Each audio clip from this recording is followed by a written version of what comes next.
Hello friends, आपण को मो चैनल में स्वागत जनाऊँ। आपण को ये वीडियो मु कहबी आपण पीएफ अकाउंट रो यूएएन नंबर को किपरि एक्टिव करेबे यह विषय आपण को एबे मु डिटेल्स रे कहबी।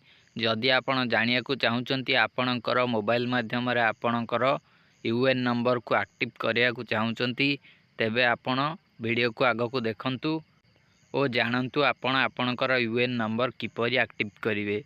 देखंतु मु यार ऑफिशियल वेबसाइट ओपन कर रखी। वेबसाइट लिंक आपन को डिस्क्रिप्शन बॉक्स में मिल जिवो।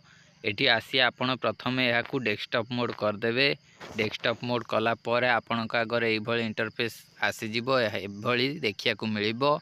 एठी आपण माने तळकु स्क्रॉल करिवे। एठी आपण को गोटे ऑप्शन मिलुची online claim member account transfer. यही ऑप्शन उपरे आपण क्लिक करदेवे।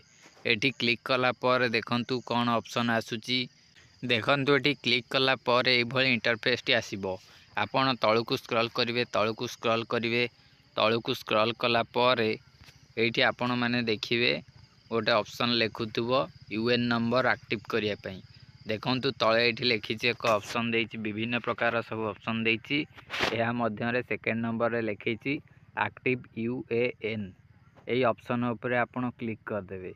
एटी क्लिक कला पर आपण को यूएन नंबर एक्टिव करिया पई किछि सबु मागिबो। से सबु गुड़िक आपण को दबा को पड़िबो। कोन कोन मागिबो देखंतु आपण को आगे आसीबो। एबे देखै दउछि मध्य। देखंतु एहा पर एभली इंटरफेस टी आसी जाइछि। एट देखंतु कोन कोन सबु मागुछि। एठी प्रथम रे आपण को कोन मागुछि। एठी आपण को प्रथम रे आपणकर यूएएन नंबर मागुछि। यूएएन नंबर आपण को पाकर निश्चय थिबो। आपणकर यूएएन नंबर दे देबे। या परे आपणकर आधार नंबर दे देबे। जदि आपणक पाखरे यूएएन नंबर नाही तेबे आपणकर यूएएन नंबर किपरि पाई परिबे। जदि या जानिबा को चाहूचंती तेबे कमेंट करंतु। ए देखंतु या परे आपणकर आधार नंबर देबे ई बॉक्सटारे। या परे आपणकर नाम देबे, डेट ऑफ बर्थ देबे, मोबाइल नंबर देबे। या पर तले जो कैप्चा रही कैप्चा को कैप्चा बॉक्स रे फिलअप कर देबे। या पर तले देखंतु एटी टर्म एंड कंडीशन को अप्लाई कर देबे। टिक मार्क लगे देबे। या पर तले आपन को ए भली दुईटी बटन देखिया को मिल जिवो।